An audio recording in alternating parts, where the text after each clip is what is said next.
Hi, I'm Rachel Thompson, and this is the story of how my former students learned that sometimes the best lessons come long after graduation. For 15 years, I ran a small coffee shop while secretly building a real estate empire worth billions. But let me start from the beginning. I used to be a high school economics teacher at Preston Academy, one of the most prestigious private schools in the city. For 20 years, I taught hundreds of privileged students about business, markets, and investments. Some listened. Most just waited to inherit their family fortunes. The irony? While teaching others about wealth building, I was quietly amassing my own fortune. Every penny of my teacher's salary went into buying distressed properties during the 2008 financial crisis. By the time I retired from teaching in 2010, I owned 30 commercial buildings through my company, Thompson Holdings. But instead of retiring to a beach somewhere, I opened a small coffee shop, The Daily Grind, in one of my buildings. Why? Because I learned long ago that the best way to understand a market is to be in the trenches. Plus, I loved making coffee and talking to people. My former students would occasionally stop by, now wearing expensive suits and carrying designer briefcases. They'd order complicated drinks and leave minimal tips, often with a mixture of pity and condescension in their eyes.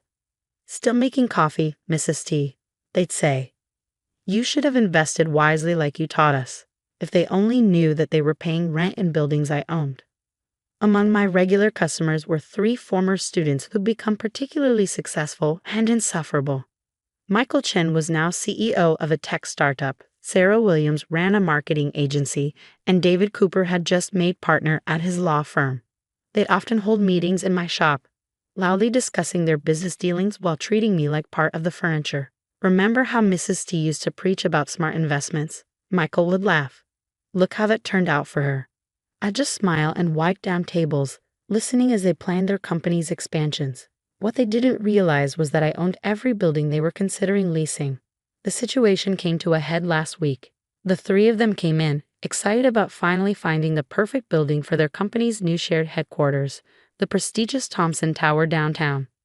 "We're moving up in the world, Mrs. T," Sarah announced loudly. "No more slumming it in coffee shops. We've got a meeting tomorrow to sign the lease on our new offices."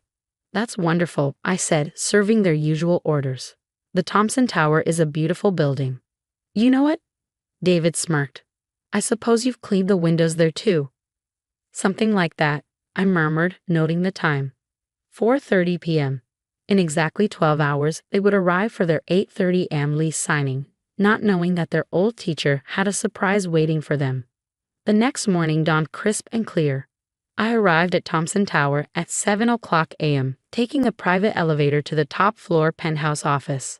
Instead of my usual coffee shop apron, I wore a Taylor Armani suit, one of many I kept hidden behind my collection of cafe uniforms. Through the floor-to-ceiling windows, I watched the city wake up. Somewhere down there, my coffee shop was being opened by my capable manager, while I prepared for a very different kind of morning service. At 8:15, my assistant Jennifer, who'd been secretly running Thompson Holdings' day-to-day operations for years, buzzed in. "They're in the lobby, Mrs. Thompson." All 3 of them. "Mr. Chen is apparently complaining about having to meet the stuck-up property owner so early." I smiled. "Send them up at exactly 8:30, and Jennifer? Make sure the security cameras in the elevator are recording. I want to preserve their faces for posterity." At 8:30 sharp, I heard the elevator ding. Their voices drifted down the hallway. "Can you believe this place?" Sarah was saying. "The lease is expensive, but imagine the prestige." I heard the owner's some reclusive billionaire, David added. "Probably some old man, whoa." They rounded the corner and stopped dead. Michael's briefcase actually slipped from his fingers, hitting the marble floor with a thud. "Good morning, class," I said pleasantly from behind my desk. "Please, take a seat. Today's lesson is about assumptions and their costly consequences in business." Mrs. T," Michael stammered. "Actually, it's Mrs. Thompson. Rachel Thompson, owner and CEO of Thompson Holdings.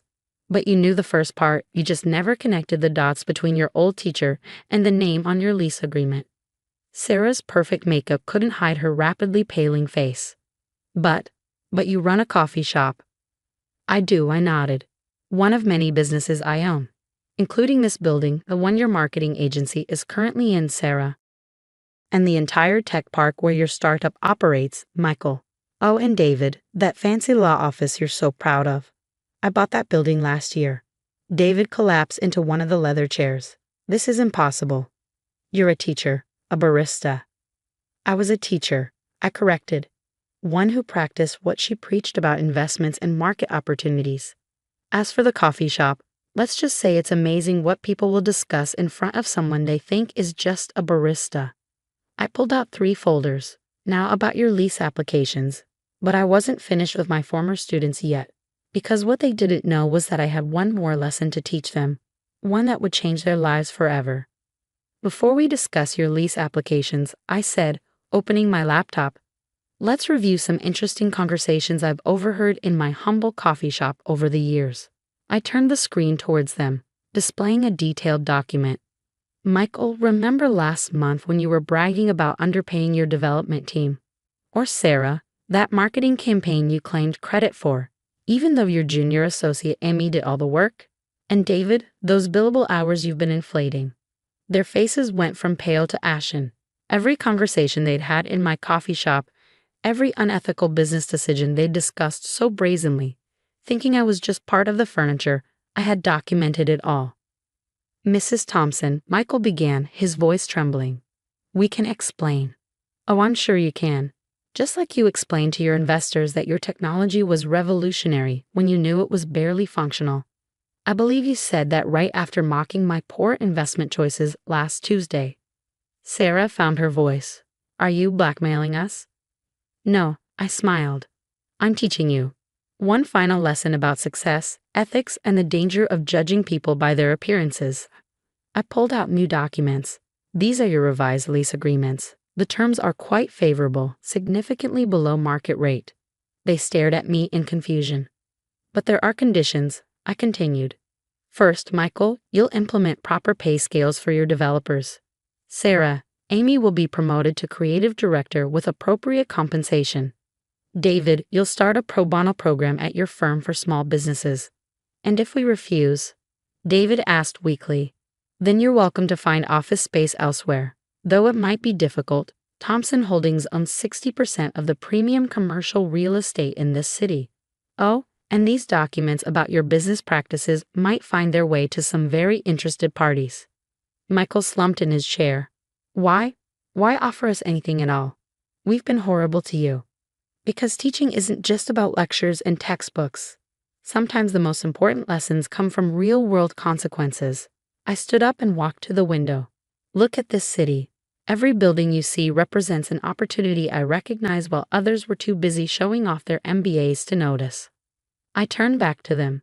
You 3 were my brightest students, but somewhere along the way, you forgot the most important lesson I tried to teach. True success isn't about what you have, it's about how you use it. 6 months later, the changes were remarkable.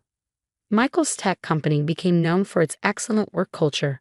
Sarah's agency was winning awards under Amy's creative leadership. David's pro bono program was helping dozens of small businesses thrive. They still come to my coffee shop, but now they actually see me. Sometimes we discuss business. I've become something of a mentor to them, showing them that real estate isn't just about buildings, it's about building communities. Yesterday, I overheard Michael telling a new entrepreneur, success isn't about looking successful. My first mentor taught me that, while serving me coffee and quietly building an empire. As for me, I still work at the daily grind 3 days a week. There's something satisfying about serving coffee to ambitious young executives who think they've got it all figured out. After all, you never know which barista might own the building you're sitting in. The biggest lesson, sometimes the best way to teach success isn't from behind a desk, but from behind a counter, and sometimes the richest people in the room are the ones serving the coffee.